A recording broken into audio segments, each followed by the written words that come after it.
Good afternoon, everyone. Welcome to this unit titled Green and Thriving Neighborhoods Around the World. My name is Hélène Chartier. I'm the Director of Urban Planning and Design at C40. In this session, I will illustrate the vision and strategies we have outlined by giving you a few examples of how cities across the globe have been implementing green and thriving neighborhoods. As highlighted in the previous sections, our vision proposes an integrated approach to tackle jointly the two pillars that shape a green and thriving neighborhood: minimizing emissions and creating livable, people-centered places for the local communities. This course builds on resources such as C40 and Arab Green and Thriving Neighborhoods Guidebook. It set out key principles organized in three main categories.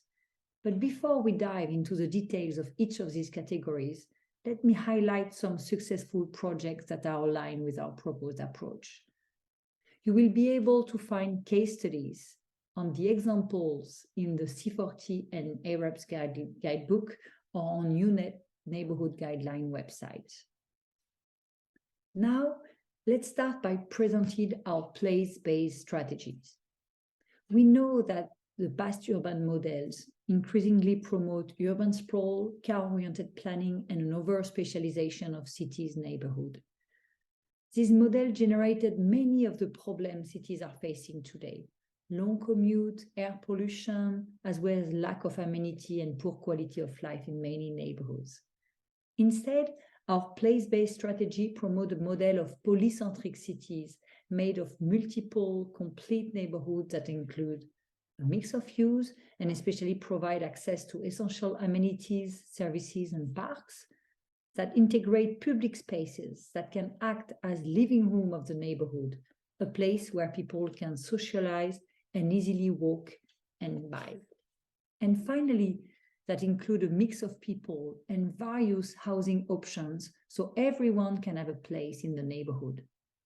The 15-minute city concept, with its emphasis on proximity, is one illustration of how to implement these strategies. And let me share some examples. In China, Wuhan has implemented the 15-minute community life circle plan with the aim to create 112 convenient living circles within the city by 2025.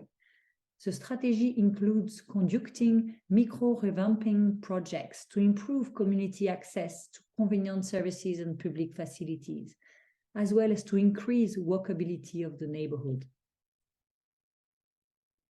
In Barcelona, the Superblocks program uses temporary street furniture, tree planters, and painted road markings to give priority to pedestrians and cyclists. The first Superblock reduced the area occupied by car by 48%, thus freeing up many space for socializing and new play areas for children.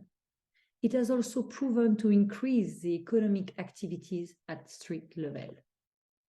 Finally, in Medellin, the Green Corridors program has created an interconnected network of green space that planted over 8,800 trees and facilitated citizens from disadvantaged backgrounds to access training to become city gardeners.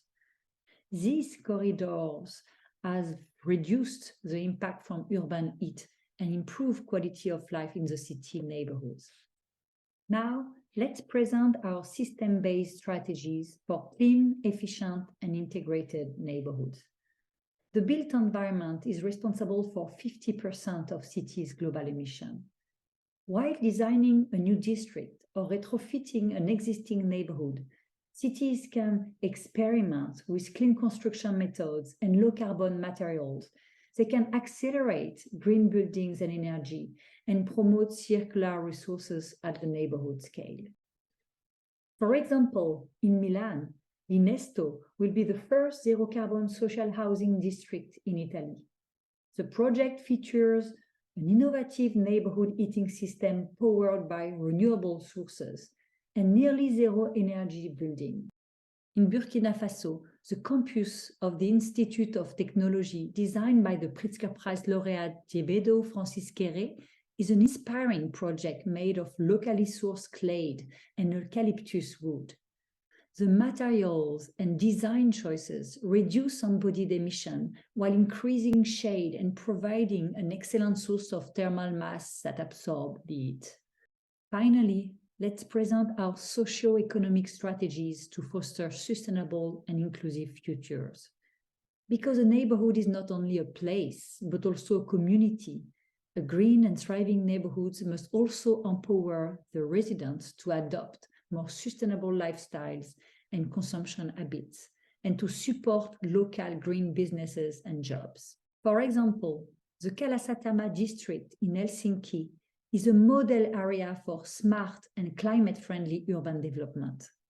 Rather than procure goods and services, in this case, the city procured innovative pilot projects to generate as much learning as possible. This opportunity allowed new businesses to develop new ideas with citizens, with the spirit of co-creation at the core of this smart district. The district supports startups and facilitates experiments, such as an energy management apps, a food sharing system, or a car sharing platform. In London, the city has been using the vacant Blue House Yard site to develop an innovative minimal use project that provides temporary affordable workspaces for local small businesses. It also features public and adaptable spaces that can be used by all residents, fostering a vibrant local life. These units only presented a snapshot of what green and thriving neighborhoods can look like. The course will explain what each strategy means and will provide further recommendation and example to help cities to develop their project from the preparation phase to the implementation. By beginning with low-cost interventions at the neighborhood scale, cities can build momentum in support of citywide emission reduction targets and attract investment. Neighborhoods therefore provide a new focus for climate action. It's also the ideal scale to act on other critical urban agendas, such as promoting equity, health, and quality of life. Thank you.